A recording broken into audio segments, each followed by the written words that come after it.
Hello everyone, my name is Mrs. Sharon Roshan, your teacher from Trinity International School.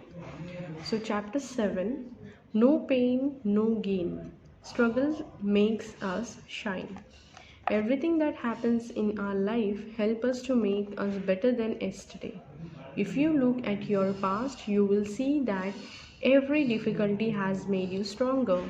If there is no struggle, there is no progress. Aryan was a young boy who loved colorful butterflies. He used to spend a lot of time watching butterflies and how a butterfly would struggle to transform. Transform यानी कि change from N अगली caterpillar into a beautiful one. एक लड़का था आर्यन, उसे colourful butterflies देखना बहुत पसंद था. तो वो अपना बहुत ज़्यादा टाइम है ना बटरफ्लाइज देखने में बहुत टाइम बिताता था. तो वो देखता था कि बटरफ्लाई कैसे ट्रांसफॉर्म होते हैं. बटरफ्लाइज आप जानते हो कैसे दिखते हैं. पहले पहले वो लोग कीड़े जैसे दिखते हैं. कैटरपिलर बोलते हैं उसको, कीड़ा जैसा दिखता है. और धीरे धीरे धीरे वो चेंज होता है, उसे पंख आते हैं, वैसे वो ब्यूटीफुल कलर्स आते हैं. तो वो जब वो कैटरपिलर रहता है ना बहुत गंदा दिखता है, अगली दिखता है. आप देखोगे तो बोले अरे शी क्या कीड़ा है गंदा सा, फेंक दोगे. लेकिन जब ब्यूटीफुल बटरफ्लाई उसमें से बन जाते हैं, इट लुक्स वेरी ब्यूटीफुल.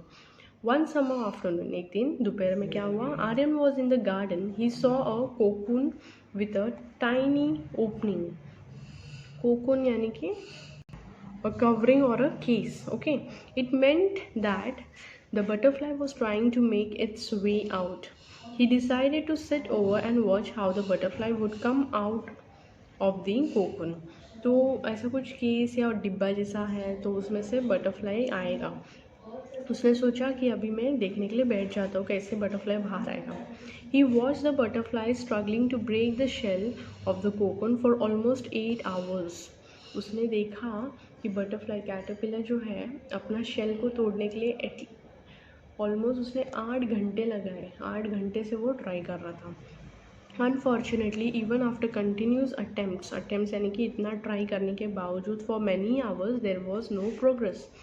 इतने घंटों के लिए उसने कोशिश किया, फिर भी कुछ प्रोग्रेस नहीं था. Aryan who had love for butterflies decided to help the little butterfly.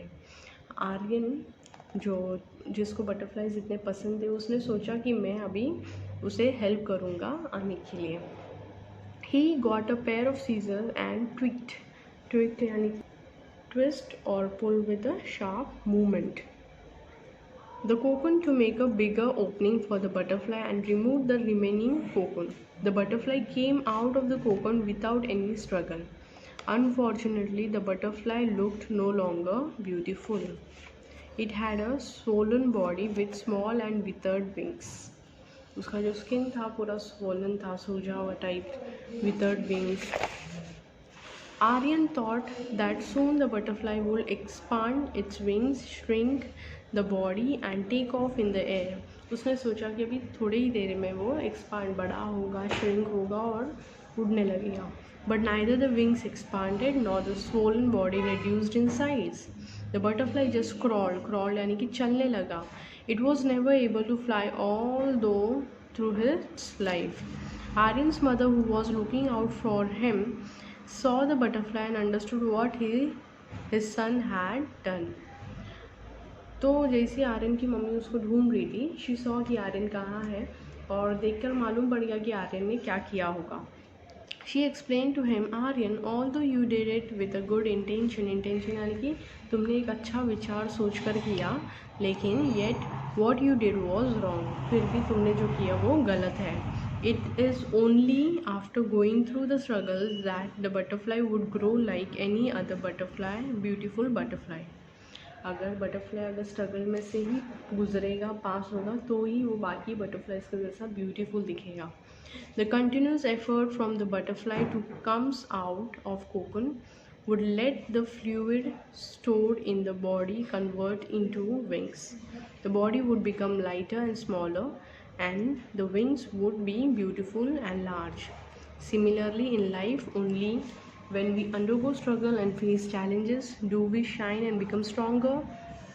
Struggles and challenges brings out best in us. It teaches us that we should not only go through pain but also grow through pain. It makes us far more stronger and determined.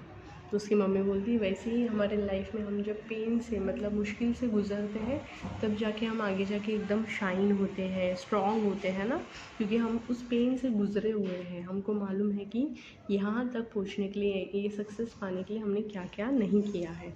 If there is a struggle there is no progress. If there is no struggle मतलब जहाँ मेहनत नहीं है वहाँ पे कुछ progress नहीं होगा।